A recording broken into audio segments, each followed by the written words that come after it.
En esta clase vamos a ver el uso de diferentes compuestos químicos para el control del crecimiento microbiano, distintas aplicaciones, distintos tipos de agentes y factores que afectan su eficacia. El tema de los agentes químicos utilizados para el control del crecimiento microbiano lo pueden leer del Tórtora y el Prescott, que tienen un pantallazo general del tema y algunos ejemplos de agentes. El Brock en este caso no es el más adecuado, aunque sí tiene los principios básicos, pero no en detalle muchos de los agentes químicos que vamos a ver en la clase de hoy. Para profundizar y para ver alguna cosa específica de alguno de los agentes, como la clase pasada, les recomiendo el Lewis-Russell, ¿sí? Que es de microbiología farmacéutica. Allí están indicados los capítulos 18, 19 y 21 que se refieren a la descripción de los distintos tipos de agentes desinfectantes, antisépticos y conservadores. Cómo se evalúan a nivel de laboratorios estos distintos agentes, la evaluación que se hace de la eficacia, de la potencia, etc. Y también en relación a los agentes esterilizantes, el capítulo 21 que ya se los había mencionado en la clase pasada. También hay recomendaciones que están disponibles en la web, en este caso la guía del CDC para la desinfección y esterilización en hospitales, tiene de forma abreviada y con información, digamos, de referencia los distintos agentes, tanto físicos que les había mencionado anteriormente, como los químicos. También pueden leer de allí. Aquí tenemos el esquema general de los distintos métodos que existen para controlar el crecimiento microbiano, ¿sí? Vimos en la clase pasada aquellos agentes físicos y mecánicos, ¿sí? Que pueden ser utilizados para controlar el desarrollo microbiano.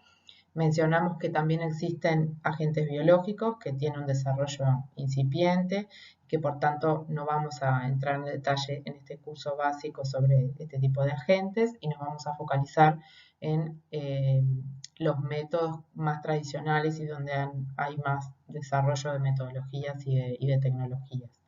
Hoy vamos a conversar sobre los agentes químicos que se utilizan para controlar el crecimiento microbiano, ¿sí? Aquellos productos químicos que pueden ser utilizados para lograr los distintos grados de control, ¿sí? Desinfección, esterilización, antisepsis. En muchos casos, digamos, el efecto que se logra con la aplicación de estos agentes químicos depende de la dosis o de la concentración del agente, ¿sí? Si logramos una desinfección o logramos una esterilización, muchas veces un mismo agente puede llegar a hacer ambos tipos de proceso. Como les mencionaba al principio, este es un tema muy vasto donde hay muchísimos compuestos químicos que se aplican a los distintos niveles de control del crecimiento microbiano. Nosotros vamos a ver algunos ejemplos de agentes relevantes para que ustedes manejen, ¿sí? Vamos a ver los distintos tipos de efecto que puede tener un agente químico sobre el desarrollo de microorganismos, ¿sí? El efecto SIDA y estasis. Algunos gases esterilizantes, como el óxido de etileno, formaldehído, el plasma de peróxido de hidrógeno y cómo se aplica, en qué condiciones y cuáles son, digamos, las ventajas o desventajas o los riesgos de cada uno de ellos. Luego vamos a ver algunos agentes no esterilizantes, algunos ejemplos de los muchísimos grupos de compuestos que se pueden utilizar, ¿sí? Que hay de origen inorgánico y otros orgánicos, como están allí detallados. También esos compuestos que se utilizan como conservadores en productos, ¿verdad? Para inhibir o impedir el desarrollo microbiano en un producto, ¿sí? Que pueda representar un riesgo para la salud o deterioro del producto. Luego vamos a ver mecanismos de acción y algo sobre la resistencia a este tipo de agentes que se puede generar y los factores que afectan su actividad, en particular el efecto de la concentración del agente. Y luego algunas metodologías relevantes que se utilizan para evaluar la actividad o la eficacia de este tipo de agentes. Ustedes piensen que todos los productos que dicen ser desinfectantes, antisépticos o esterilizantes es necesario comprobarlos y controlarlos, ¿verdad? Ya sea durante su producción o a la hora de registrar un nuevo producto, ¿sí? O sea que las metodologías para su análisis y para poder evaluar estos aspectos están contempladas en muchas normativas que también vamos a mencionar algo de eso. Dentro de los agentes químicos hay una primera subdivisión en compuestos que son gases, de aquellos compuestos o agentes químicos que son líquidos, ¿sí? Dentro de los compuestos o agentes que son gaseosos, los agentes esterilizantes son los más relevantes, ¿sí? El proceso de esterilización lo realizan o se realiza principalmente con gases. Está limitada la esterilización con compuestos líquidos a algunas aplicaciones o situaciones particulares, ¿sí? Y luego dentro de los compuestos líquidos tenemos aquellos que pueden ser aplicados sobre objetos, superficies, ambientes, equipos, ¿sí? Que son aplicables, digamos, a objetos o ambientes inanimados, de aquellos productos o compuestos que pueden utilizarse sobre tejido de seres vivos o que pueden ingresar al organismo de seres vivos, como es en el caso de los antibióticos. Y luego tenemos otra serie de compuestos que son aquellos denominados conservadores que se agregan, por ejemplo, a productos como puede ser un jarabe o a veces en alimentos, ¿sí? O también a objetos inanimados como puede ser madera, ¿sí? Que lo que buscan es inhibir el desarrollo o impedir el crecimiento de microorganismos en esos productos, ¿sí? Están ahí digamos, en la intersección entre animado e inanimado, porque por ejemplo un jarabe o un alimento no es animado, pero luego ingresa o toma contacto con seres vivos, por lo tanto las precauciones de toxicidad, etcétera, tienen que también considerarse.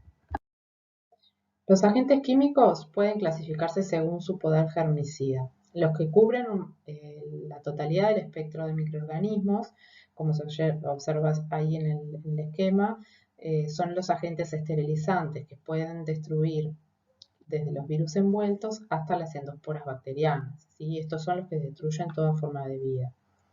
Luego tenemos por debajo, con un poder germicida menor a los anteriores, a los desinfectantes, que cubren hasta las micobacterias. Recuerdan que este tipo de bacterias las diferenciamos del resto porque, dada su estructura, tenían una resistencia particular, ¿sí?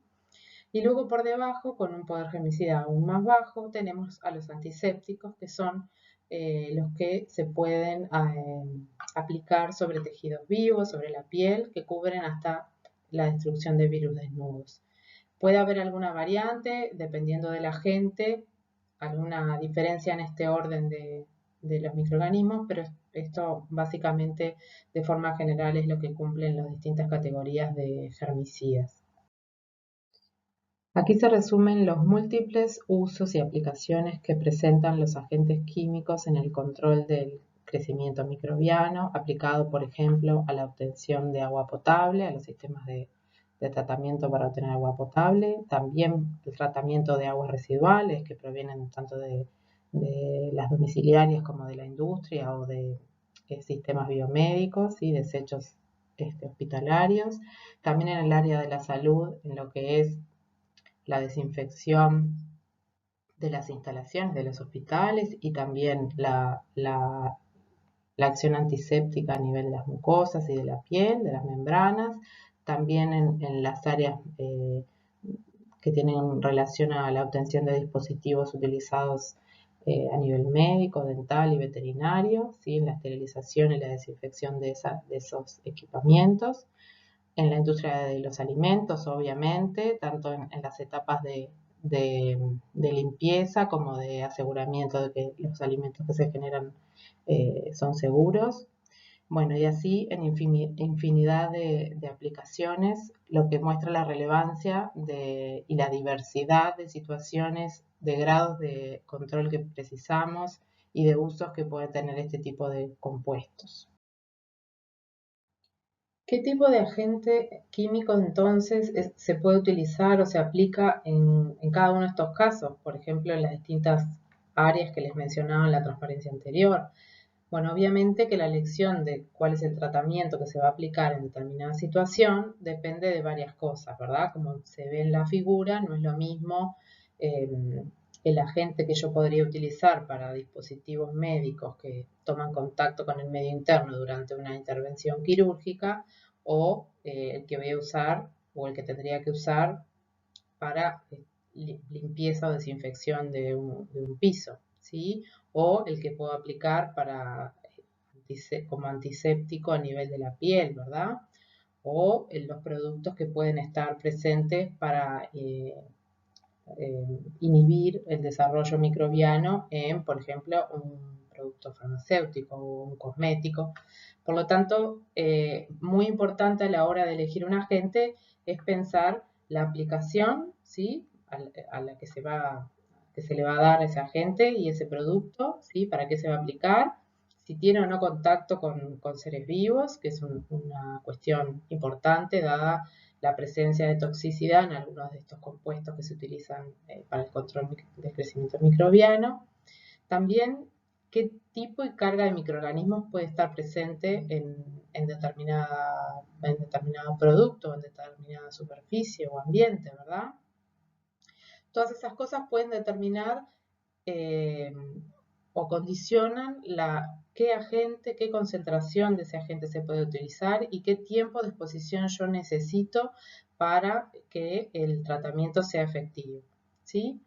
Las propiedades del agente también son importantes porque a veces el agente puede destruir mi producto, por ejemplo, ¿sí? Puede reaccionar con parte del producto y destruirlo, como ustedes vieron en el caso del calor, no todos los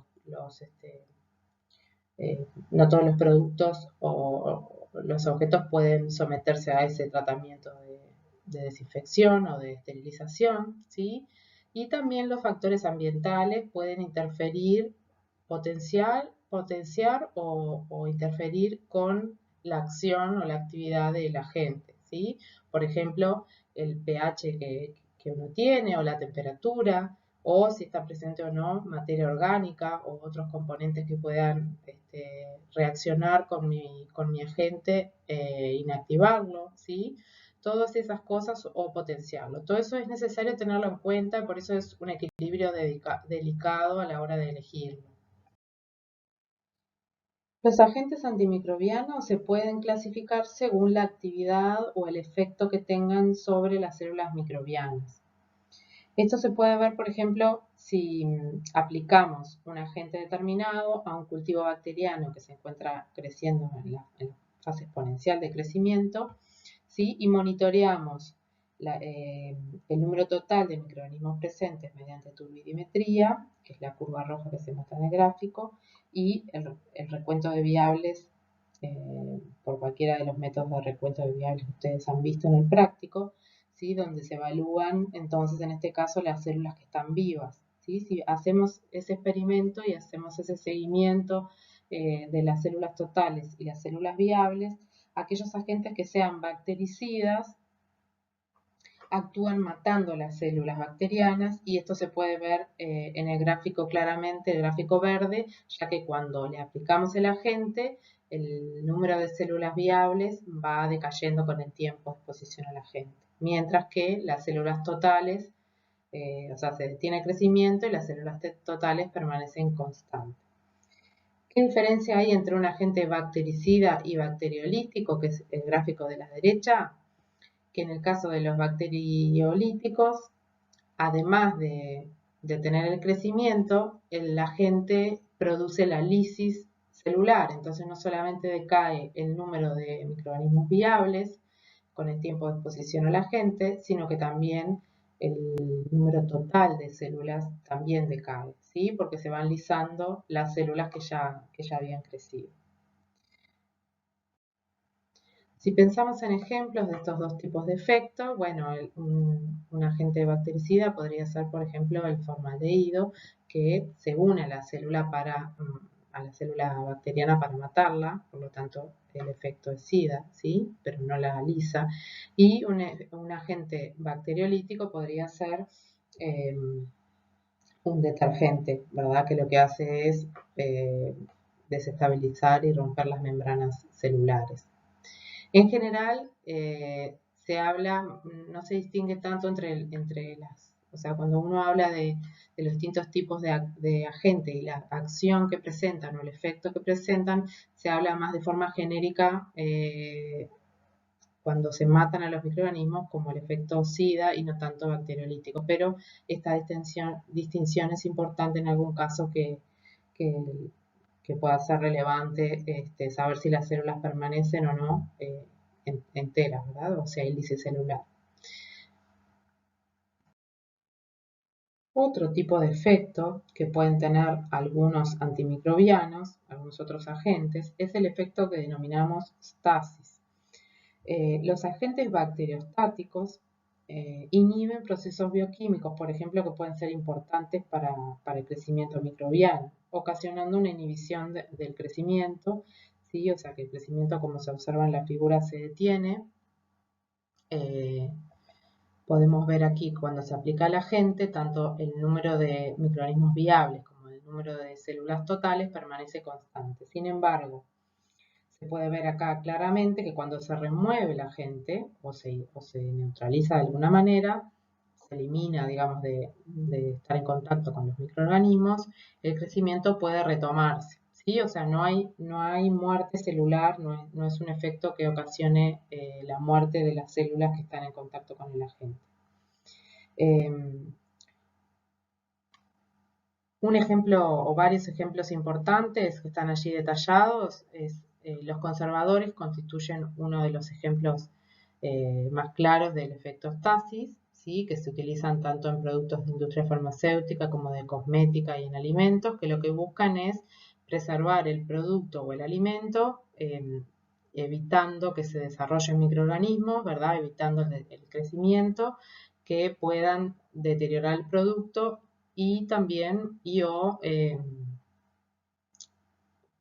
puedan representar un riesgo para la salud, ¿sí? Por ejemplo, en el caso de los jarabes, que son un producto farmacéutico de vía oral, ¿sí? De múltiples usos, porque una vez abierto se utiliza mucho tiempo, es típico el poder tener que colocar o en la formulación un conservador para evitar justamente eso, que haya riesgo de contaminación durante el uso y a su vez también para prevenir el deterioro del producto. Otro ejemplo lo constituyen algunos antibióticos que también tienen este efecto, disminuir, detener el crecimiento microbiano para que después las defensas del organismo, ¿no? En nuestro caso puede ser nosotros o los humanos o puede ser también a nivel de los animales, el sistema inmune se encargue luego de controlar esa infección, ¿sí? Pero los antibióticos evitan el desarrollo, algunos de ellos tienen ese efecto, evitar el crecimiento microbiano.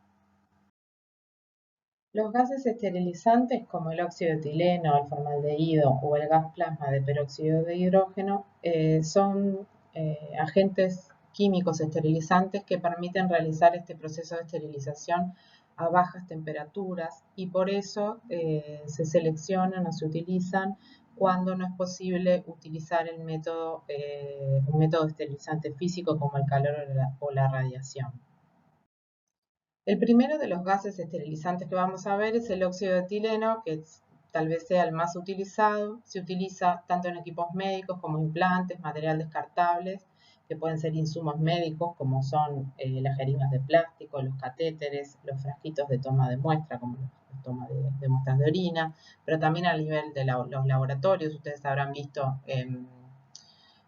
placas de Petri estériles de plástico, pipetas de plástico estériles, hay ansas, en fin, un montón de insumos plásticos que son sensibles al calor y que por lo tanto hay que buscar una alternativa para su esterilización. En ese caso, tanto el óxido de etileno como la radiación son alternativas que se manejan para este tipo de producto.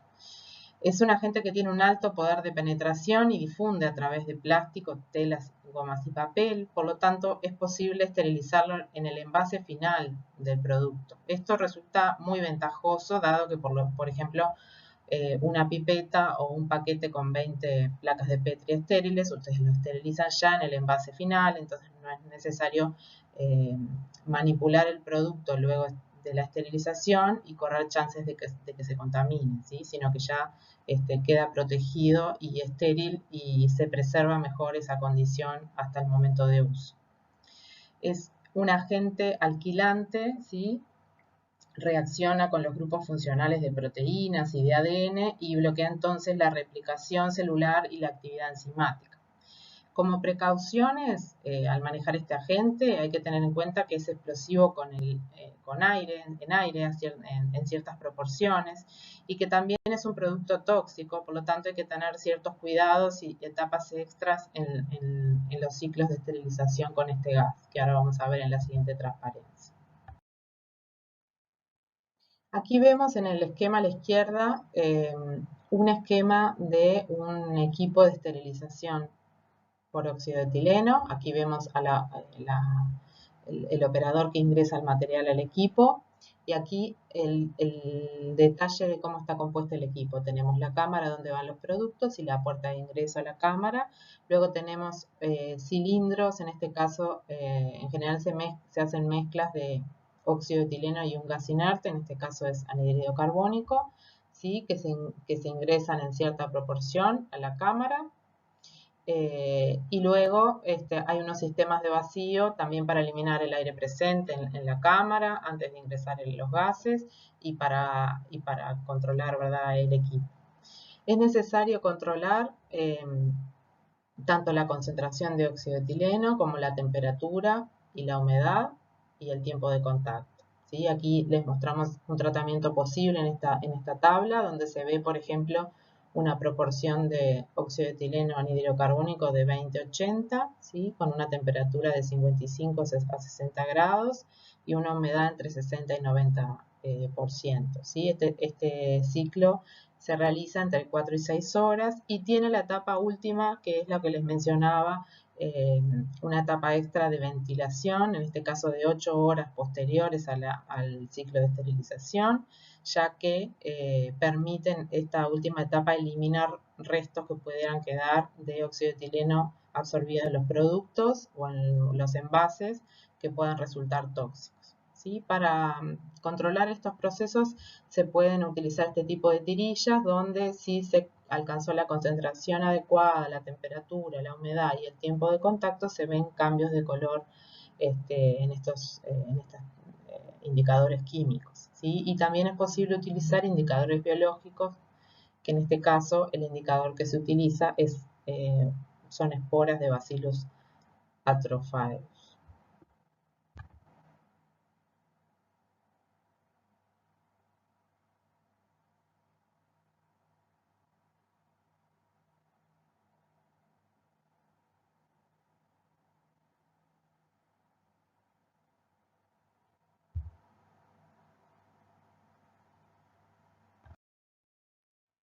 Solo para que tengan una idea, aquí van un resumen a modo de ejemplo de algunas recomendaciones de uso del óxido de etileno en hospitales de Uruguay. Esto está extraído de unas recomendaciones que están citadas al inicio de esta clase y de la anterior que tuvimos de agentes, que es un material del Fondo Nacional de Recursos, una ficha técnica que ustedes pueden acceder en internet, donde están, por ejemplo, detallados qué artículos se recomienda para esterilizar con esta metodología y cuáles no son recomendables para esterilizar por óxido de etileno, ¿sí? Tenemos, por ejemplo, artículos, como les mencionaba, artículos de plástico termolábil, material de goma sensible, instrumental óptico, como los endoscopios, algunos instrumentos metálicos, implantes y prótesis, si es que se recomienda por el fabricante. Y bueno, y después tenemos algunos materiales que no, como son materiales muy absorbentes, como la material de celulosa o textiles, ¿sí? O que puedan cambiar, productos que puedan cambiar en su composición química por la acción del óxido de etileno, que puedan formar compuestos tóxicos o que estén fabricados con ciertos metales o ciertos materiales en particular. El otro gas esterilizante que vamos a ver es el formaldehído, que se aplica el proceso denominado LTSF, ¿sí? Por sus siglas en inglés que allí están detalladas, que consiste en calentar una solución de formaldehído en agua, que se denomina formalina, ¿sí? A 70-75 grados. Eso genera el formaldehído gaseoso, que es lo que el agente esterilizante que se utiliza. En general se usa como agente esterilizante de equipamientos médicos a nivel, por ejemplo, hospitalario.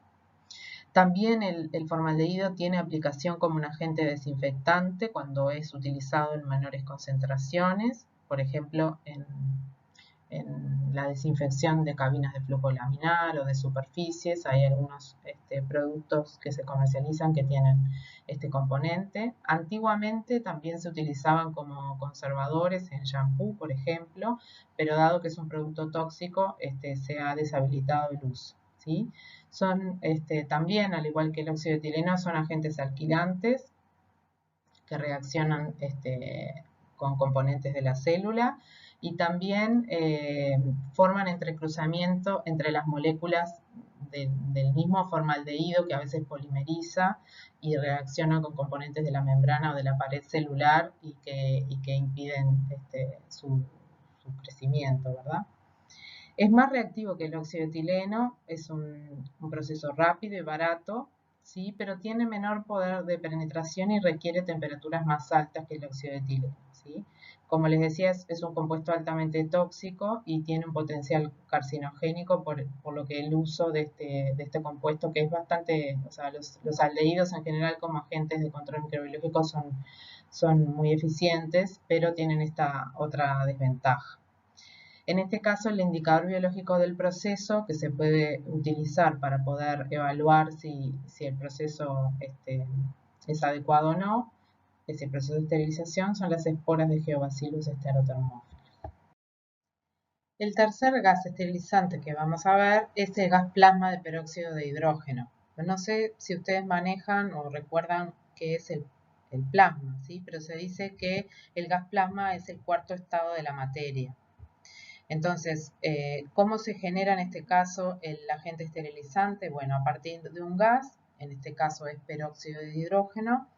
El gas es sometido a un vacío profundo donde se excitan las moléculas de gas, ya sea con radiofrecuencia o con energía de microondas, y se producen entonces partículas cargadas, muchas de las cuales son radicales libres que son muy reactivos, ¿sí? O sea que aquí tenemos el peróxido de hidrógeno, que es un agente oxidante, que a su vez en esas condiciones se generan partículas cargadas y con generación de radicales libres, y ese es el principal mecanismo de acción de este método.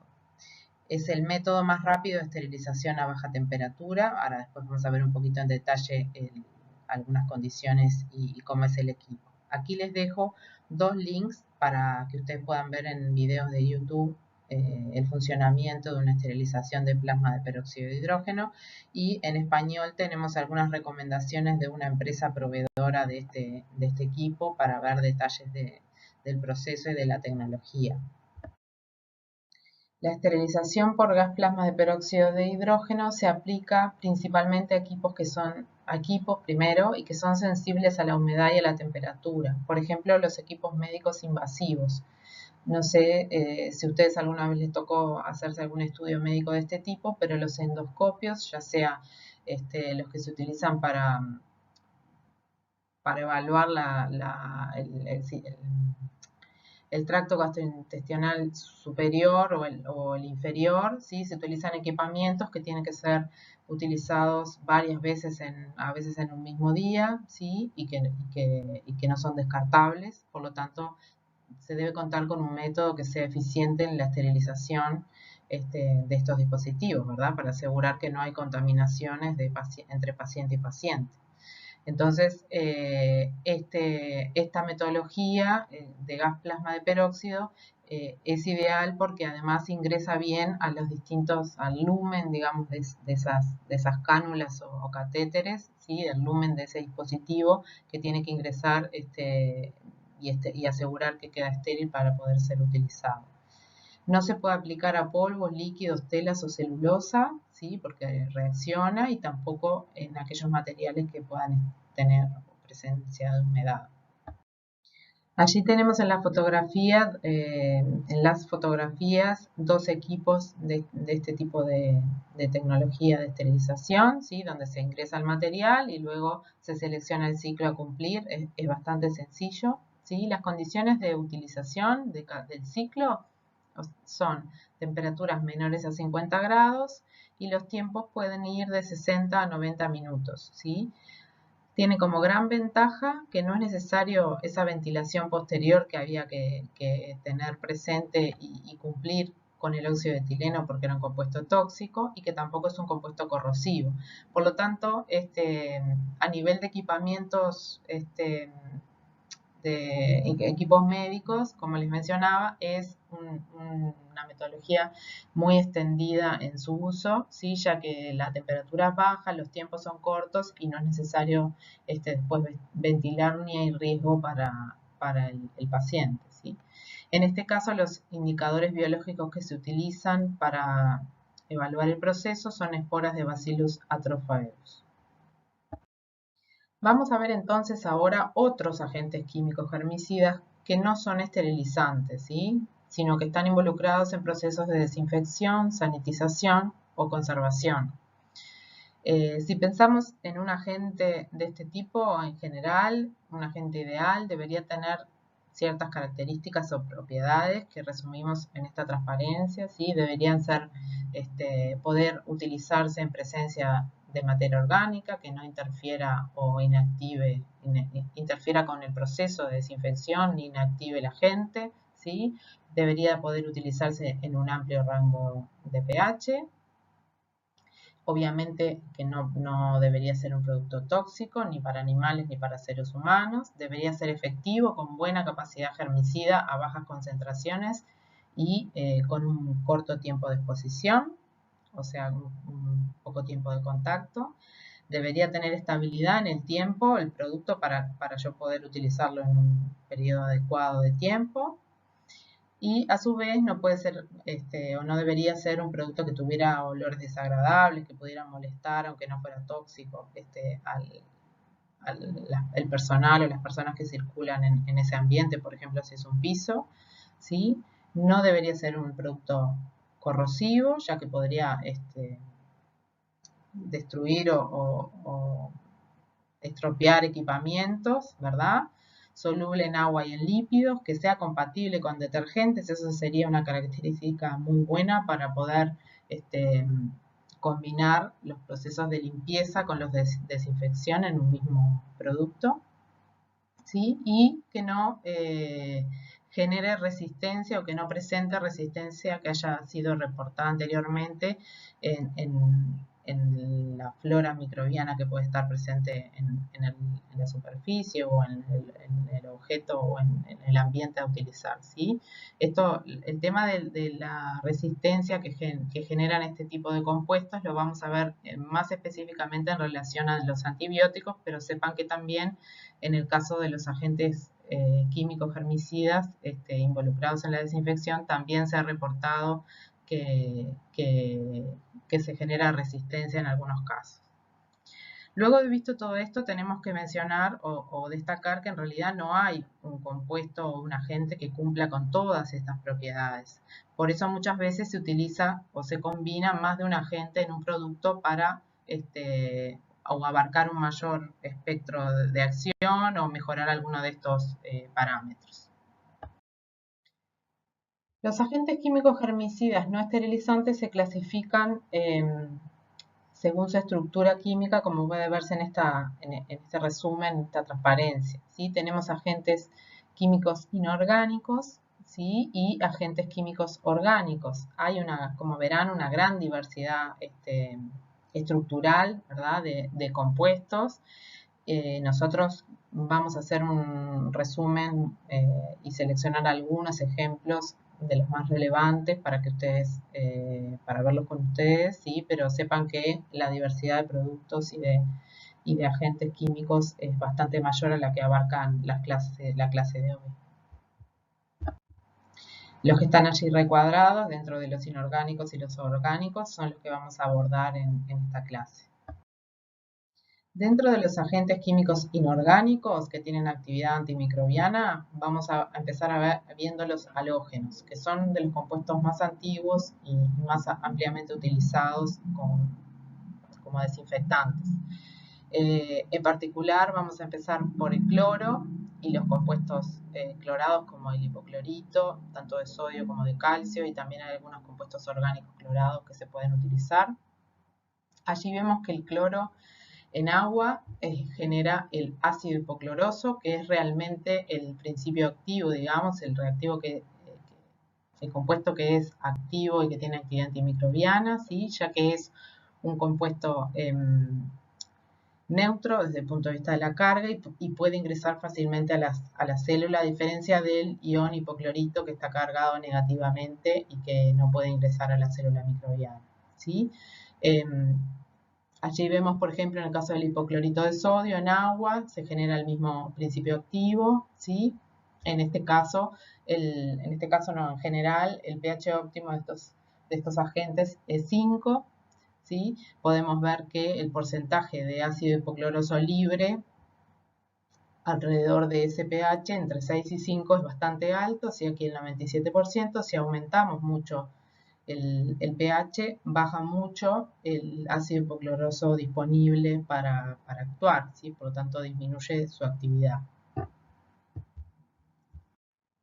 Hay que tener en cuenta también que a pH muy bajos se puede desprender cloro gaseoso, ¿sí? Que es muy tóxico, por lo tanto hay que evitar también eso, y además se pierde del sistema. Lo mismo se puede dar la pérdida de cloro, gas del sistema, y por lo tanto una baja en la actividad de esa solución desinfectante puede darse cuando se almacenan por largos periodos soluciones diluidas de este desinfectante. Por lo tanto, lo que se sugiere es almacenar las soluciones concentradas, obviamente que en recipientes cerrados y con pH básico, con agregado de soda, ¿sí? De forma de preservar, digamos, fijar el cloro en la solución, y luego en las soluciones de uso diluidas, que se recomienda prepararlas en el día. Allí sí, digamos que se logra ajustar el pH. A veces algunos recomiendan agregar vinagre, por ejemplo, a las soluciones diluidas de hipoclorito, que permiten bajar el pH y ahí sí utilizarlos en cortos periodos. El hipoclorito concentrado se comercializa para uso doméstico en general en una concentración de 40 gramos por litro, aunque para uso industrial puede llegar hasta 100 gramos por litro su concentración, que equivalen entre 40.000 a 100.000 partes por millón de cloro disponible. Hay distintas concentraciones de uso posibles dependiendo de la aplicación a nivel doméstico, que pueden ir de una dilución del concentrado 200 partes por millón a unas 1000 partes por millón, dependiendo de sobre qué se vaya a aplicar. Según la concentración se alcanzan niveles más bajos o altos de actividad germicida, ¿sí? Es un desinfectante que es bactericida y virucida. Ustedes habrán escuchado que es uno de los desinfectantes recomendados para combatir el coronavirus causante de la COVID-19 y que es de fácil acceso para toda la población, ¿verdad? El mecanismo de acción obviamente es un agente oxidante fuerte, por lo tanto lo que se da es la oxidación de la materia orgánica, más allá que pueda también reaccionar con algunos grupos funcionales de las macromoléculas que forman parte de la célula. Tiene desventajas respecto a que es corrosivo, es inactivado por materia orgánica, o sea, reacciona y se consume si hay suciedad presente. Por eso muchas veces se recomienda limpiar primero y luego aplicar el hipoclorito cuando uno está, por ejemplo, en etapas de limpieza y desinfección de un piso. Es inestable en el almacenamiento, como ya detallamos, ¿sí? Se puede perder como cloro de la solución, y a su vez todos habrán experimentado en algún momento las manchas o la decoloración que produce el hipoclorito, que también representa una desventaja. Este año agregamos en particular el dióxido de cloro, este compuesto, para darles algo de información, porque es un desinfectante utilizado, pero también para aclarar la confusión generada por la recomendación de algunos personajes a nivel internacional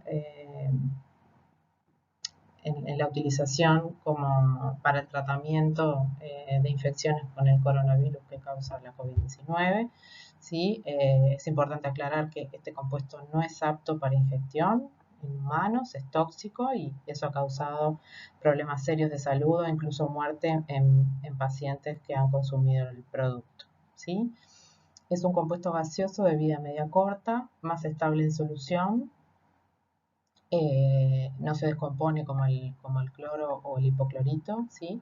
Es germicida de amplio espectro, dependiendo un poco de la concentración que se utilice, ¿verdad? Y de la aplicación. Presenta varios mecanismos de acción que ocasionan la desnaturalización de proteínas, la lisis de membrana e inhibición de la replicación. Se usa principalmente en la fumigación de ambientes cerrados, como pueden ser salas de hospital o quirófanos. Se forman un aerosol en un ambiente con alto porcentaje de humedad y se deja más o menos 4 horas en contacto en ese ambiente, lo que logra una desinfección de alto nivel. Por ejemplo, se ha utilizado en Estados Unidos en infraestructuras o instalaciones postales y en el Senado cuando hubo ataques en el 2001, ataques terroristas con anthrax para la desinfección. También se utiliza en sistemas de tratamiento de agua para la desinfección de agua, dado que, como les decía, es bastante más estable en solución acuosa y entonces puede permanecer el producto. Es muy usado en la industria alimenticia, tanto como gas para la desinfección de superficies y utilizado también en la desinfección superficial de frutas y vegetales para eliminar hongos y levaduras que pudieran estar allí presentes y deteriorar, ¿verdad?, más rápido eh, los productos. Tenemos también compuestos liberadores de halógenos, por ejemplo los iodóforos, que son complejos de yodo con polímeros orgánicos, por ejemplo polivinilpirrolidona, que son complejos solubles en agua que liberan lentamente el yodo, ¿sí? Esto disminuye la irritación y la alergia que puede causar a nivel de la piel el yodo si se aplica directamente.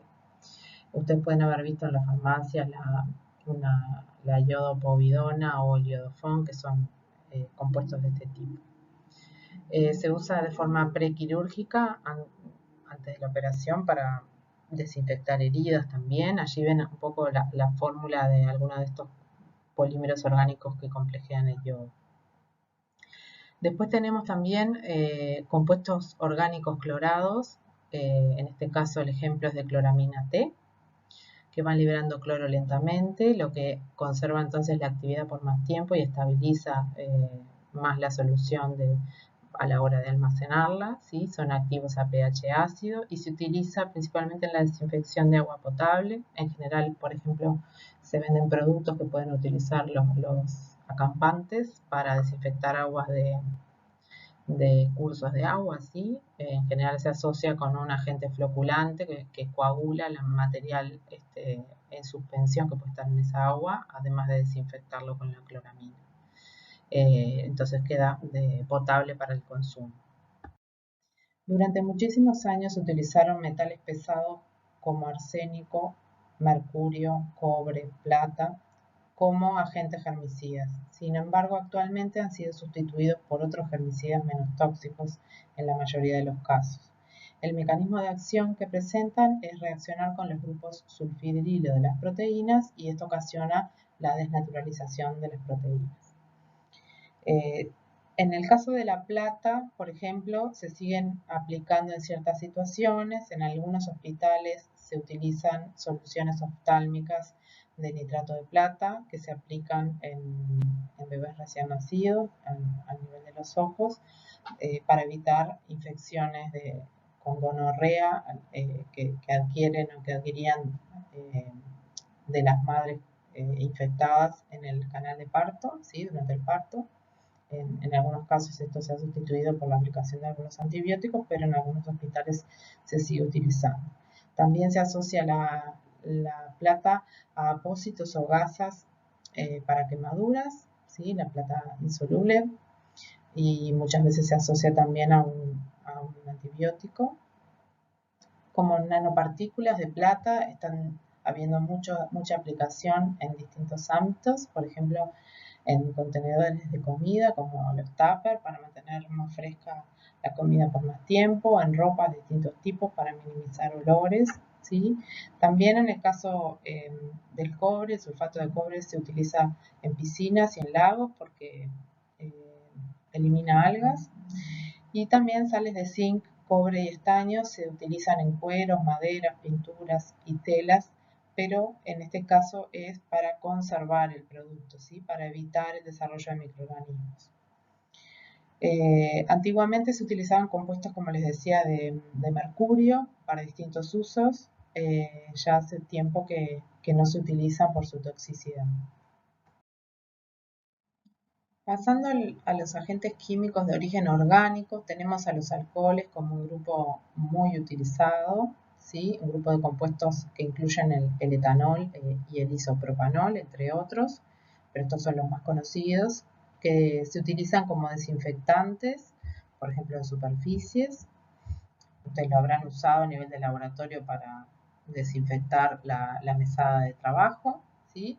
Y también como antisépticos a nivel de piel, que también en los últimos tiempos habrán utilizado mucho el alcohol en gel o el alcohol líquido para desinfección o antisepsis de las manos. Y también se pueden utilizar en baja concentración en productos farmacéuticos, como por ejemplo los jarabes, pero allí con un rol como conservadores para evitar el desarrollo de microorganismos.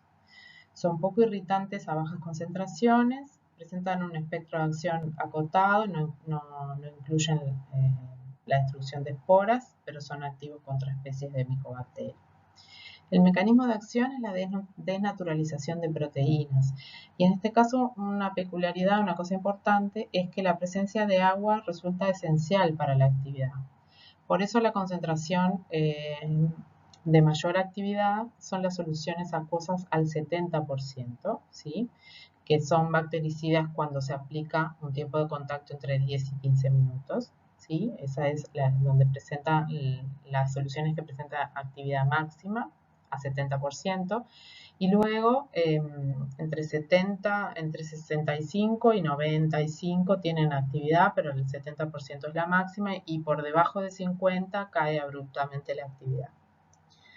Pueden usarse también combinados con otros compuestos, por ejemplo, compuestos de yodo o clorhexidina. Ustedes pueden encontrar en productos que los invito a que miren las etiquetas, los productos que tienen en el hogar, para ver qué compuestos tiene, antimicrobianos, y cuál es la combinación de compuestos que puede utilizarse, ¿sí? En el caso de estas combinaciones, por ejemplo, con yodo, se ha visto que en algunos casos se potencia la acción o la actividad desinfectante del producto. Otro grupo de compuestos relevante de agentes antimicrobianos de origen orgánico son los compuestos fenólicos. Como primer compuesto utilizado como desinfectante y antiséptico tenemos el fenol, que se utilizó ampliamente durante muchísimo tiempo. Luego dejó de utilizarse dado su toxicidad. Incluso se usaba como conservador en vacunas multidosis. Su mecanismo de acción se relaciona a la destrucción de la membrana plasmática, ¿sí? Este compuesto que tiene afinidad por los lípidos interactúa con los lípidos de membrana y desestabiliza las membranas produciendo la lisis. Es activo contra el Mycobacterium tuberculosis, pero no destruye esporas, ¿sí? Su actividad se da a pH ácido y, como les decía, son compuestos poco solubles en agua. Las principales ventajas que tienen este tipo de compuestos es que son estables en presencia de materia orgánica, o sea que no interfiere la presencia de materia orgánica con su actividad, como sí pasaba en el caso de otros agentes que hemos visto, y a su vez que el compuesto persiste en las superficies, entonces esto hace que la actividad antimicrobiana perdure por más tiempo. Es irritante y tóxico, por eso el compuesto fenol en sí mismo ha dejado de utilizarse y tiene un olor bastante fuerte. Y a su vez, una cosa importante es que la actividad antimicrobiana se reduce marcadamente por dilución. Esto lo vamos a ver como ejemplo más adelante de algunos factores que afectan la actividad de los agentes químicos. Luego entonces surgen otros tipos de compuestos fenólicos sustituidos, fenoles sustituidos como el hexaclorofeno, que se muestra allí en la fórmula química, que se utiliza, por ejemplo, en la antisepsia de manos, están presentes en algunos jabones medicinales y también en la desinfección, por ejemplo de salas a nivel hospitalario, ¿sí? Es un agente bacteriostático y menos tóxico que el fenol, ¿sí? O sea, los distintos compuestos fenólicos que han surgido han tratado de mejorar la actividad antimicrobiana, disminuyendo también la toxicidad. Otro compuesto fenólico que ha sido muy utilizado es el triclosan, que como ven allí en la fórmula química es un bifenol usado en jabones antibacterianos de uso doméstico, a veces en algunos jabones líquidos. Sin embargo, es un agente que ya desde hace unos años que la FDA recomienda que no se incluya dentro de estos jabones de uso doméstico, ya que no se ha demostrado su capacidad bactericida en ensayos en condiciones de uso y que presenta cierta toxicidad, ¿sí? Y además también se han publicado datos de que estaría fomentando el desarrollo de resistencia en bacterias, ¿sí? Allí tienen un link donde la FDA reúne esta información y notifica a todo el que quiera informarse al respecto, ¿sí? Por si quieren ver la información completa. Desde hace muchísimos años se sabe la actividad antimicrobiana que presentan algunos condimentos, ¿sí? Que incluso a veces resulta un tema a considerar cuando uno analiza la calidad microbiológica de un condimento, ¿sí? Que pueden presentar en sí mismo el condimento una actividad antimicrobiana, es algo que se considera, ¿sí? Y como dato curioso, son, en el caso por ejemplo del orégano, son compuestos fenólicos que presentan esta actividad en los ácidos esenciales extraídos de la planta, ¿sí? En este caso es el carbacrol, ¿sí? Esto aún no tiene no se utiliza el compuesto, digamos, purificado y no se comercializa ningún producto, pero es una punta de trabajo con compuestos naturales que en algunos casos se está estudiando. Los tensoactivos pueden clasificarse según su estructura química en aniónicos, no iónicos y catiónicos. Tanto los aniónicos como los no iónicos son buenos detergentes, ¿sí? Presentan propiedades detergentes relevantes que pueden colaborar, que de hecho lo hacen en los procesos de limpieza que se hacen, por ejemplo, de la superficie, ¿sí? Que es un proceso principalmente una remoción mecánica de los microorganismos que están adheridos a esa superficie, y estos detergentes colaboran en desprender y remover de la superficie los microorganismos, ¿sí? No es que tengan actividad antimicrobiana de por sí. En cambio, los tensoactivos catiónicos o amonios cuaternarios, estos sí tienen propiedades antimicrobianas y son en general buenos antimicrobianos. Tenemos, por ejemplo, a la izquierda, aquí debajo en la pantalla, un compuesto bastante utilizado, que es el cloruro de benzalconio, ¿sí? Donde podemos ver la estructura típica de amonio cuaternario, ¿sí? Que es un amonio sustituido en sus 4 valencias, ¿sí? Y aquí la cadena puede tener un N, el N vale en general está entre 8 y 18, ¿sí? Y tiene un benceno del otro lado, ¿sí? El anión es el cloruro. En cambio, en este otro caso, otro tipo de amonios cuaternarios que podemos tener y que son de hecho bastante utilizados, son los que tienen este otro tipo de sustitución, ¿sí? Alquilo de este lado y un bromuro como anión, ¿sí? Dependiendo de la longitud, hay distintos tipos de compuestos. Destacan dentro de los compuestos que se utilizan el cetrimide, por ejemplo, que forma parte del medio de cultivo agar-cetrimide, que se usa como un agente que da selectividad al medio, ¿sí? Que inhibe el desarrollo de muchos microorganismos, pero que permite el desarrollo de Pseudomonas aeruginosa, ¿sí? Porque es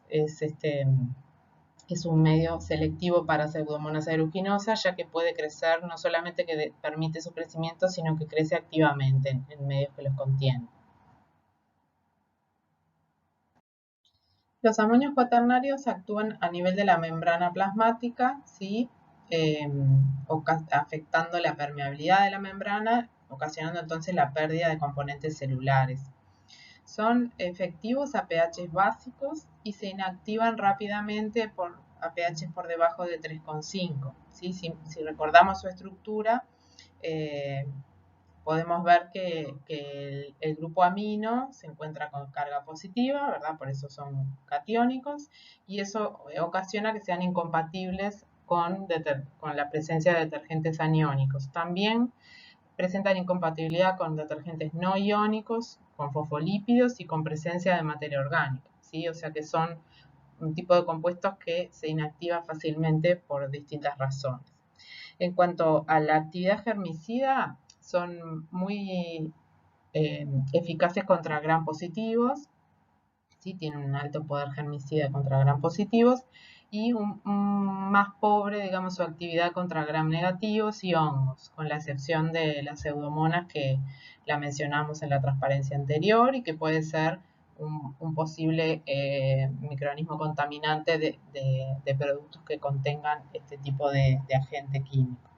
No presentan actividad tuberculicida ni esporicida. ¿Sí? Se utilizan principalmente en productos desinfectantes y antisépticos, pero también tiene aplicación como conservadores en cosméticos y productos farmacéuticos. ¿Sí? A pesar digamos, del espectro germicida acotado que presentan, son compuestos que tienen baja toxicidad y que son bastante aceptados en los distintos productos, por lo cual tienen un amplio uso. Las biguanidas son otro grupo de agentes químicos relevantes. Dentro de este grupo, el ejemplo de compuesto más utilizado es la clorhexidina, que allí pueden ver la estructura química de este compuesto. La clorhexidina base presenta una baja solubilidad en agua, por lo tanto, en general se utilizan sales, por ejemplo, acetato o clorhidrato o gluconato de clorhexidina en los distintos productos que se comercializan. Se usa principalmente como antiséptico a nivel de la piel y las mucosas, ¿sí? Los antisépticos como los enjuagues bucales muchas veces tienen este compuesto, también para manos, y a nivel hospitalario también es muy importante su uso, tanto en la preparación de pacientes en las etapas de antisepsia y desinfección preoperatoria y también en el lavado y desinfección de manos por ejemplo, los cirujanos antes de entrar a quirófano. También se utilizan en la desinfección de lentes de contacto, por ejemplo. Este compuesto es activo frente a gram positivos y la mayoría de los gram negativos, con la excepción de pseudomonas. Presenta actividad máxima a pH 7-8 y esta actividad disminuye en presencia de aniones o de materia orgánica y también de algunos iones inorgánicos como fosfato, borato o bicarbonato que forman sales insolubles con la clorhexidina y por lo tanto dejan de estar disponibles. Generalmente este compuesto se combina con otros agentes en los productos que se comercializan, muchas veces con algunos alcoholes como etanol e isopropanol, ¿sí? Y en algunos otros casos con detergentes también se puede combinar. Presenta baja toxicidad y buena tolerancia para su aplicación en piel y mucosas, por lo que está muy extendido su uso y forma parte de una cantidad de productos que se comercializan. Los colorantes también son un grupo de agentes químicos que históricamente se han utilizado como antimicrobianos, ¿sí? Allí ustedes pueden ver el cristal violeta, el verde malaquita o el verde brillante, ¿sí? Que son los tres colorantes que tienen en su estructura trifenilmetano, ¿sí? Por ejemplo, el cristal violeta que se le llama también violeta genciana, antes era usado como antiséptico. Actualmente el uso está limitado como veterinario, ya que presentan propiedades carcinogénicas, y al igual que el verde de malaquita, que se utiliza para peces en acuarios, pero que resulta tóxico en humanos, ¿sí? Históricamente se han usado mucho, pero actualmente la aplicación es básicamente veterinaria. Bueno, vimos hasta ahora una gran cantidad de compuestos químicos de diferentes estructuras que pueden ser usados como agentes químicos para el control de crecimiento microbiano. En esta transparencia queremos resumir los principales agentes que hemos visto, algunos ejemplos, y los principales usos que presentan estos agentes, ¿sí? No es una enumeración exhaustiva de todos los usos posibles, pero sí su uso principal o principales. Y los mecanismos de acción que presentan.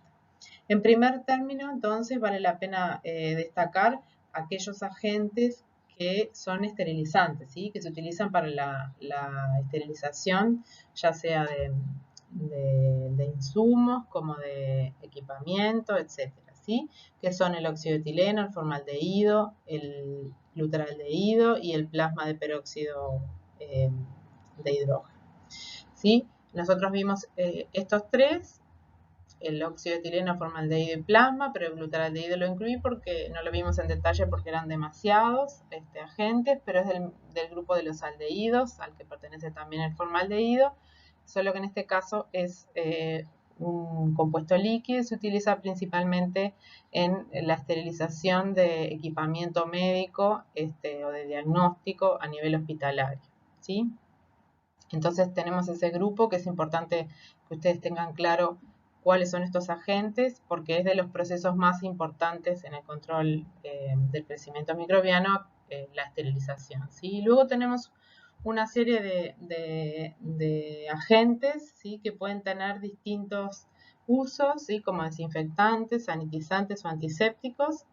En algunos casos ustedes pueden ver que hay agentes que pueden ser utilizados con más de una función, digamos, ¿sí? Puede ser desinfectante, pero también antiséptico, y en algunos casos, como en el caso del etanol o de los alcoholes y los compuestos de amonio cuaternario, pueden ser utilizados a mucho menor concentración como agentes conservadores en distintos productos, ¿sí? Después vamos a ver algunos ejemplos más de conservador, simplemente para mencionar alguno más relevante y que ustedes tengan un pantallazo general de ese tipo de compuestos también.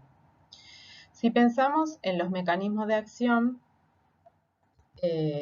a diferencia de lo que pasa con los antibióticos, que vamos a ver la clase que viene, los agentes esterilizantes, desinfectantes y sanitizantes no tienen un sitio blanco específico de acción. Si ustedes ven allí el resumen que hemos hecho, los mecanismos de acción son la oxidación o la alquilación de distintos grupos funcionales, ¿verdad?, que interfieren con la estructura, con la función de proteínas o de distintas macromoléculas que están en la célula, ¿sí? Que pueden llegar a ocasionar, dependiendo de la concentración, el tiempo de exposición, la coagulación en el interior de la célula, ¿verdad? Y la muerte celular. ¿Sí? Tenemos otra serie de mecanismos o de agentes más bien que tienen como mecanismos la desnaturalización de proteínas y aquellos otros que interfieren con la membrana celular, con la estabilidad de la membrana celular, ¿sí? Como vimos, por ejemplo, en el caso de los amonios cuaternarios o de los alcoholes o los compuestos fenólicos, ¿sí? Entonces son mecanismos generales e incluso en muchos casos puede estar actuando más de un mecanismo en paralelo, ¿sí? Pero no es que tengan un sitio blanco donde se dé la actividad. Los mecanismos de resistencia a agentes químicos que pueden presentar los microorganismos son en su mayoría mecanismos intrínsecos, ¿sí? Que se relacionan a la composición y estructura de las células. Por ejemplo, las diferencias en el tipo de membrana o en la pared, como en el caso de gram negativos y gram positivos, puede hacer que algunos microorganismos sean más o menos resistentes a determinado agente. También afecta la etapa de crecimiento en la que se encuentran las células. No es lo mismo una célula en etapa vegetativa o en crecimiento exponencial que si tenemos una espora bacteriana que tiene una composición y estructura bastante más resistente, ¿sí? También afecta el entorno o disposición de los microorganismos, y no es lo mismo células que se encuentran libres en un determinado ambiente, que si tenemos células que son parásitos, tenemos microorganismos que son parásitos intracelulares o que están formando parte de estructuras y comunidades más complejas como son los biofilms. Los biofilms constituyen un desafío muy importante en los procesos de desinfección, ¿sí? el poder tratarlos adecuadamente y lograr la desinfección en estos casos. Generalmente en los biofilms las células planctónicas son más sensibles, las que están libres, digamos, que aquellas que están inmersas dentro de la matriz de biofilm. ¿Sí? A su vez hay diferencia en el estado fisiológico y de las distintas células que forman parte del biofilm, que en general los biofilms están formados por diferentes tipos de microorganismos, ¿sí? Aunque puede ser de un tipo de microorganismo solo, pero en muchos casos no lo es. Que la limitación que existe de nutrientes a medida que profundizamos en las capas de biofilm y las diferentes velocidades de crecimiento hacen que los microorganismos no estén en el mismo estado o no tengan las mismas sensibilidad a los agentes que estoy aplicando. Y otro factor muy importante es que en estos casos está limitado el acceso del agente al interior del biofilm, ¿sí? Muchas veces el agente no puede penetrar hasta la base del biofilm, por lo tanto solo actúa sobre los microorganismos que están en esa superficie y no puede eliminarlos completamente. También existen mecanismos de resistencia adquiridos en algunos casos, ¿sí? Vamos a ver después más en detalle algunos mecanismos en común, como son con los antibióticos, con la resistencia a antibióticos, como son las bombas de flujo, ¿sí? Que se ha reportado especialmente resistencia mediante bombas de flujo para compuestos de amonio cuaternario y de clorexidina. Las bombas de flujo son sistemas que permiten sacar para afuera de la célula en este caso estos compuestos de amonio cuaternario y clorexidina, ¿sí? De manera que la célula se saca de encima el agente, ¿sí? Y evita que actúe matándola. Entonces van algunas sugerencias o recomendaciones para el buen uso de los agentes químicos, ¿sí? Que permitan realizar el proceso de desinfección de forma exitoso y que a su vez optimice su uso evitando la generación de resistencia y la aparición de microorganismos que puedan resistentes que puedan colonizar esas superficies, esos espacios que desinfectamos, ¿sí? A los que aplicamos el producto. Entonces, para lograr un proceso de desinfección exitoso, ustedes vieron que para muchos de los agentes que vimos, la materia orgánica interfiere o inactiva el desinfectante o el agente químico. Entonces es muy importante lo que siempre se dice de limpiar antes de desinfectar, ¿sí? Eliminar la materia orgánica antes de aplicar el agente, ¿sí?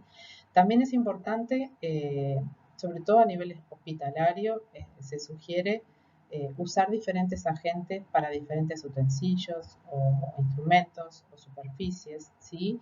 Y rotar los agentes que se utilizan, los agentes desinfectantes, ¿sí? Esto permite justamente evitar la colonización con patógenos o microorganismos que tengan resistencia a ese agente, que colonicen entonces una superficie, ¿sí?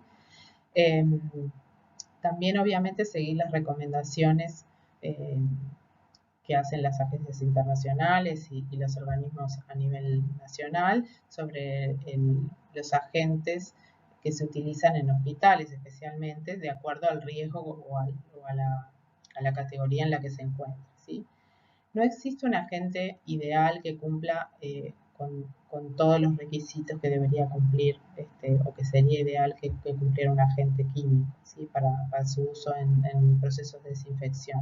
Entonces muchas veces, como dice allí, se combinan diferentes agentes que puedan ser compatibles y que permitan disminuir la concentración y aumentar la actividad, ¿sí? Y también entonces disminuir los riesgos de toxicidad, por ejemplo.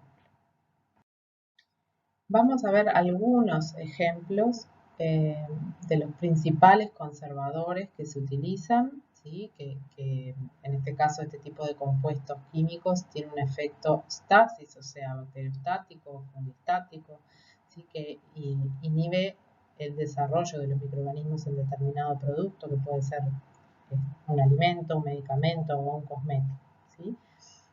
Se incluyen en general en los productos farmacéuticos para evitar el deterioro del producto y evitar también riesgos de infección por su administración. En el caso de los productos no estériles, estos compuestos conservadores limitan la proliferación de microorganismos que pueden ingresar al producto, ¿sí? Durante su elaboración o durante su uso. Por ejemplo, el ejemplo clásico son los jarabes, ¿sí? Que son multidosis, o sea que el usuario o el paciente abre el frasco de jarabe y lo toma durante mucho tiempo, a veces, ¿sí? En ese caso se pueden dar contaminaciones o por mal uso durante el producto, entonces el producto tiene que estar en condiciones, permanecer en condiciones durante todo el tratamiento. En el caso de los productos estériles, los conservadores que puedan estar presentes matan cualquier contaminante bacteriano introducido inadvertidamente durante el uso, ¿sí? Ese es el fin en el caso de los productos estériles. Uno de los grupos principales de conservadores son los ácidos. Tenemos, por ejemplo, dentro de los que son más utilizados, el ácido benzoico y el ácido sórbico, que está allí indicada la fórmula. Se utilizan como conservadores tanto en alimentos como en medicamentos y cosméticos. Presentan un uso limitado a pHs entre 4 y 5 y también dentro de este grupo hay otros ácidos como el propiónico, acético, láctico, que también se utilizan en alimentos. Por ejemplo, el ácido benzoico es muy utilizado en bebidas, en refrescos, en jugos y también en bebidas deportivas. También a modo de ejemplo les muestro aquí los ingredientes de un pan de molde, ¿sí? Donde ustedes ven aquí los conservadores, ¿sí? Con su código respectivo. En este caso, este pan de molde tiene ácido sórbico y propionato de calcio como conservadores, ¿sí? Que permiten evitar o retrasar el crecimiento sobre todo de hongos, ¿verdad? En el pan, y que tienen un sabor característico del pan de molde que no lo presentan un pan artesanal, ¿verdad? Que uno puede distinguirlo fácilmente. Otro grupo de conservadores relevantes son los ésteres del ácido para-hidroxibenzoico o denominados parabenos en general, pero hay metil, etil, propilparabenos.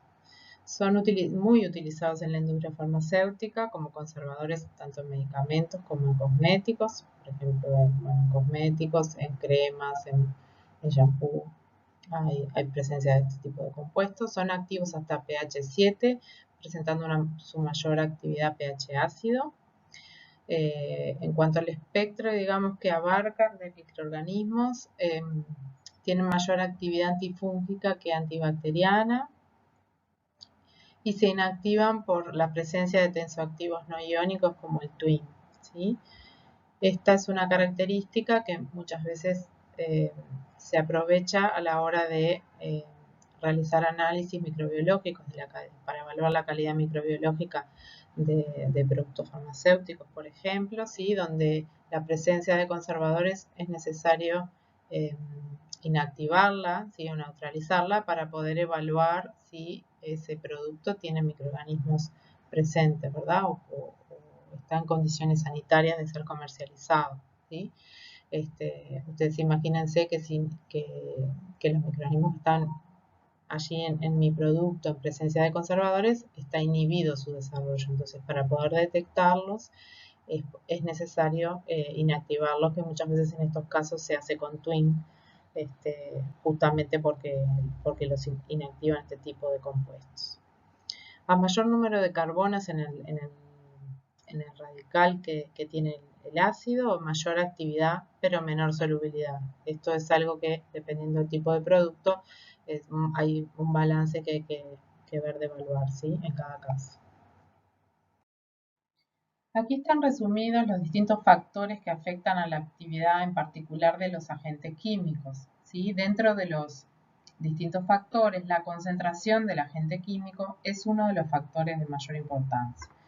En general, a mayor concentración del agente, mayor es su eficacia y menor es el tiempo de exposición que se necesita para destruir a la población de microorganismos que estén presentes en el objeto o superficie a desinfectar, ¿sí?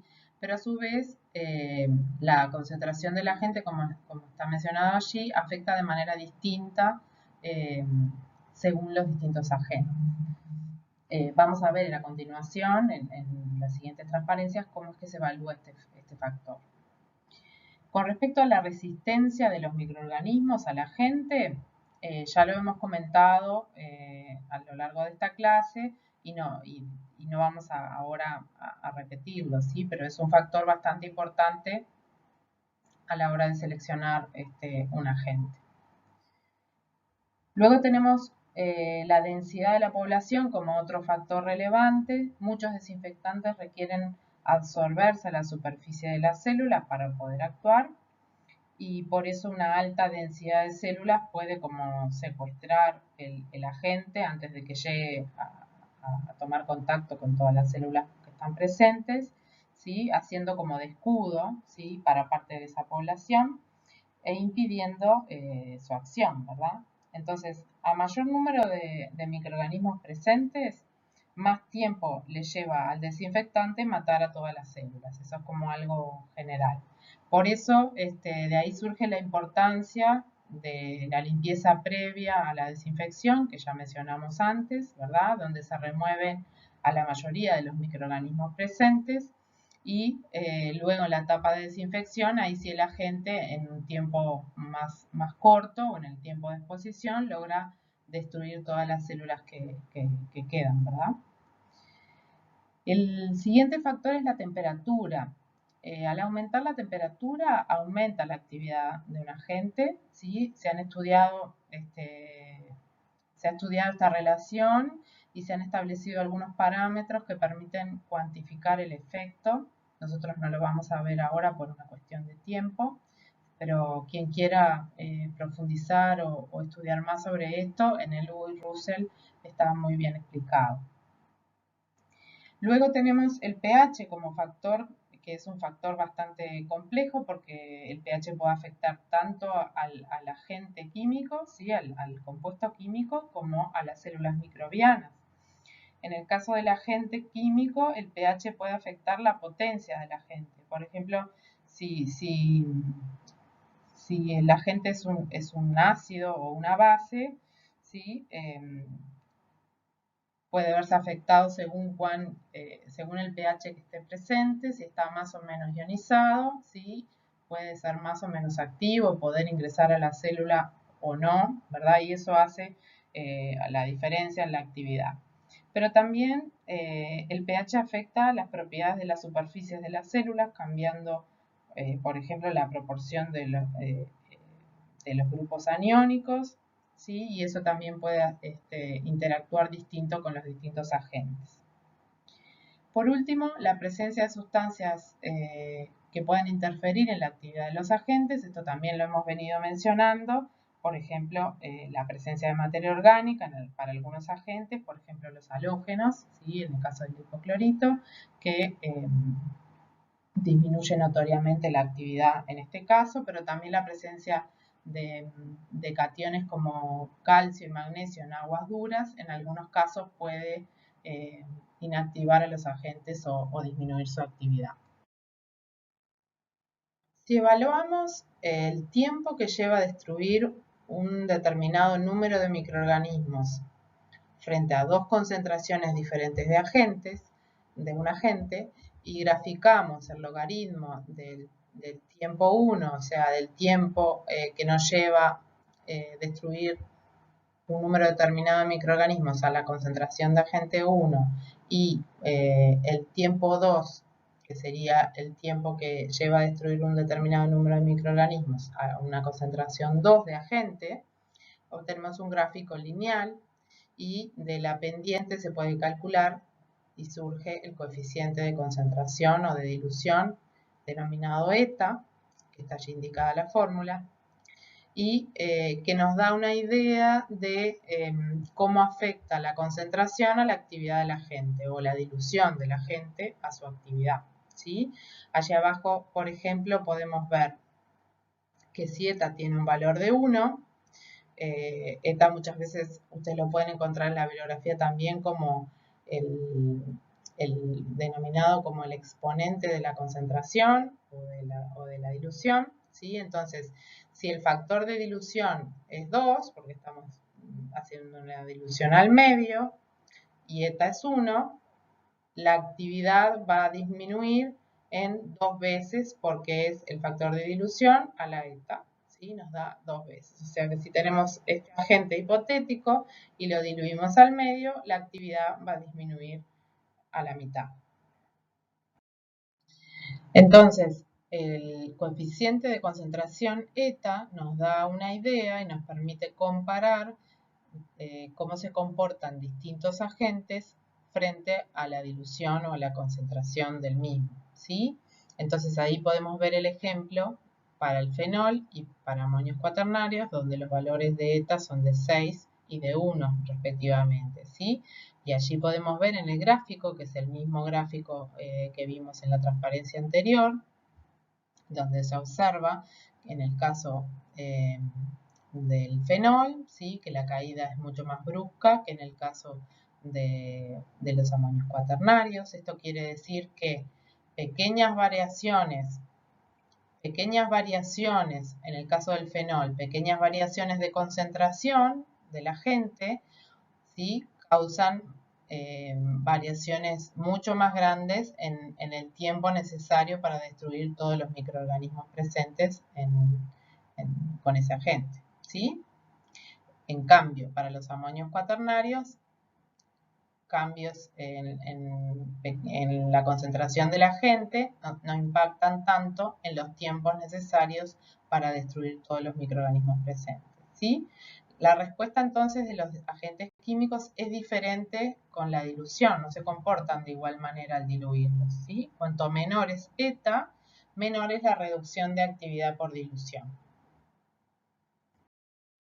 Veamos entonces qué significado práctico puede tener este coeficiente eta, ¿sí? Por ejemplo, para el fenol, que el eta dijimos que era 6, allí vemos que si hacemos una dilución al medio, la actividad disminuye en 64 veces, ¿sí? 2 a la 6.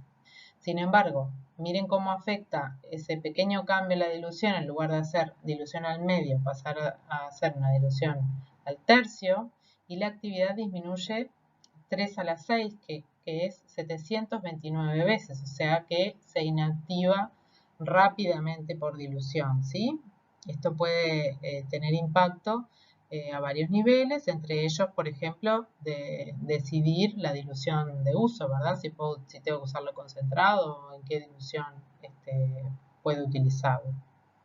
En el caso, por el contrario, en el caso de los compuestos de amonio cuaternario, que dijimos que el eta tenía un valor de 1, la dilución al medio tiene una disminución de actividad de 2 veces y la dilución al tercio de 3 veces. O sea que a pesar de diluirlo al medio o al tercio, permanece con niveles de actividad altos, ¿sí?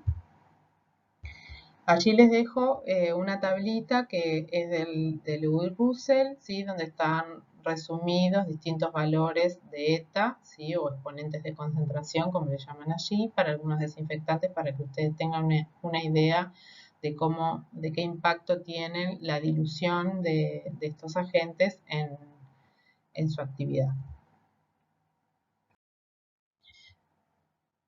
Los distintos agentes químicos obviamente tienen que ser evaluada su capacidad de controlar el crecimiento microbiano, ¿verdad? Su capacidad desinfectante.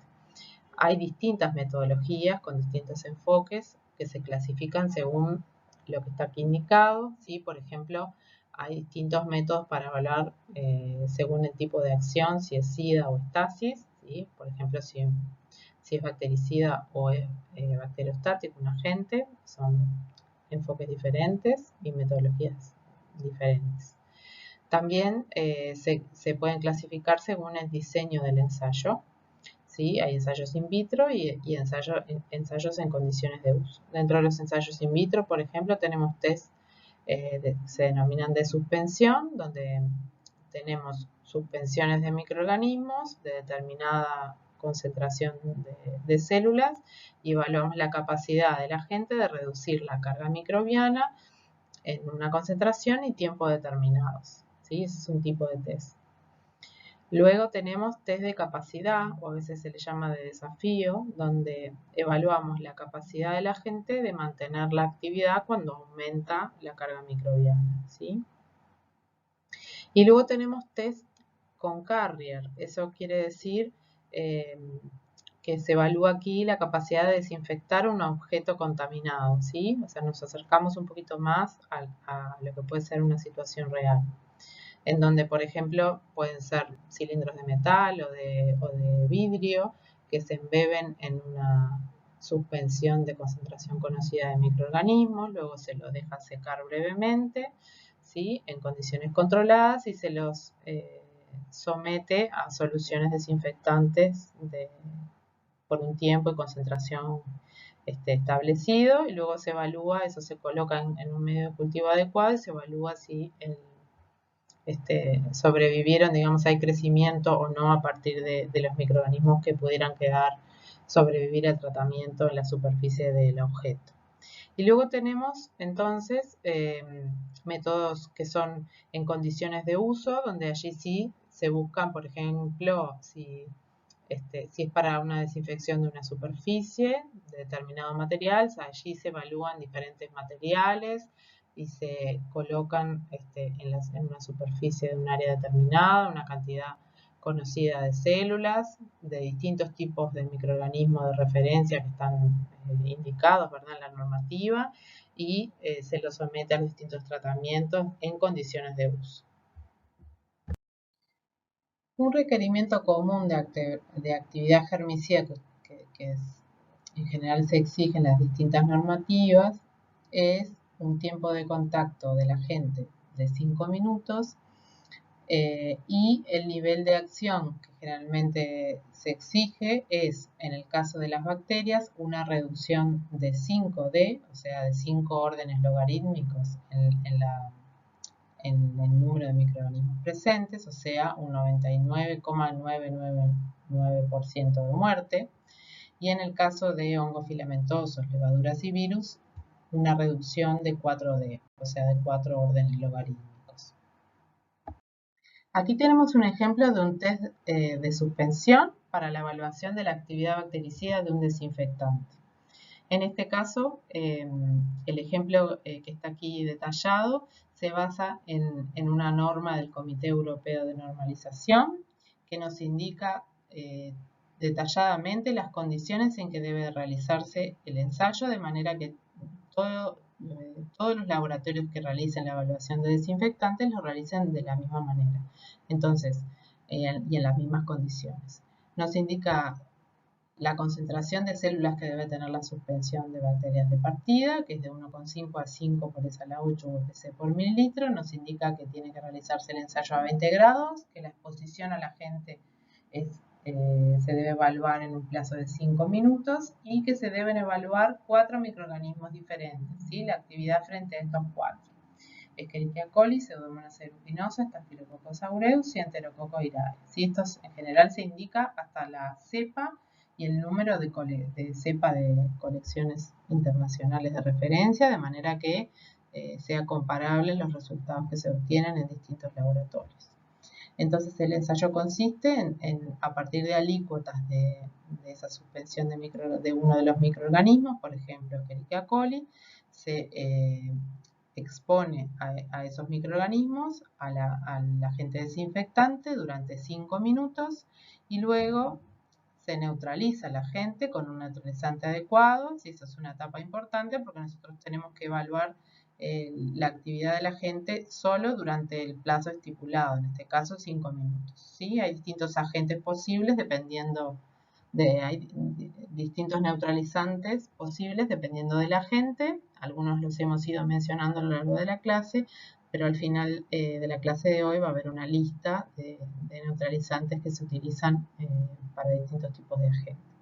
Y luego se toma 1 mililitro y se hace el recuento en placa de TCA y se evalúa entonces, luego de la incubación durante un tiempo y temperatura adecuado, el número de UFC obtenidos, ¿sí? En paralelo a esto se realiza un control de la concentración inicial de células que teníamos en esa suspensión, ¿sí? En lugar de enfrentar a la suspensión de microorganismos al desinfectante, agregamos agua, hacemos las diluciones adecuadas y evaluamos entonces el resultado final del recuento en placa, ¿sí? Que nos debería dar del orden de 1 por 10 a la 8, ¿sí? Porque no estuvieron enfrentados a ningún agente o condición que pudiera disminuir la carga, ¿sí? Entonces, el agente, si fue efectivo, ¿sí? Debería bajar 5D en el tiempo de 5 minutos. O sea que deberíamos tener del orden de 1 por 10 a la 3 o menor número de UFC en esa placa, ¿sí? Esto también se realiza, la normativa lo indica y es posible realizarlo, este mismo ensayo, pero en lugar de agregarle agua, desafiar al desinfectante para ver cómo actúa en presencia de sustancias interferentes, ¿sí? Entonces, las sustancias interferentes simulan condiciones sucias, ¿sí? Por ejemplo, la presencia de materia orgánica. Entonces, se propone que se pueda hacer el ensayo en presencia de albúmina, leche, yema de huevo, sangre o tierra, ¿sí?